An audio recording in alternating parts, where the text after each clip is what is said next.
Une fois la victime attachée à la croix, tout son poids était supporté par 3 clous, ce qui provoquait une douleur dans tout le corps.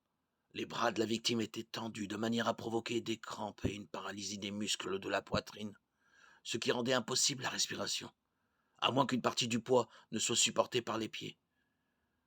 Pour pouvoir respirer, la victime devait pousser avec ses pieds, en plus d'endurer une douleur atroce causée par le clou dans ses pieds. Le dos à vif de la victime se frottait contre la poutre verticale rugueuse de la croix. Après avoir respiré et afin de soulager la douleur de ses pieds, la victime commençait à s'affaisser à nouveau. Cette action a mis plus de poids sur ses poignets et a de nouveau frotté son dos contre la croix.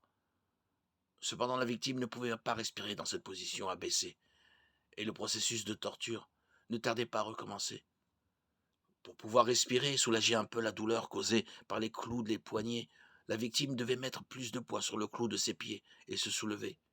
Puis, pour soulager la douleur causée par le clou du pied, elle devait peser davantage sur les clous des poignets et s'affaisser dans les deux positions. La torture était intense. La crucifixion conduisait généralement à une mort lente, tortueuse.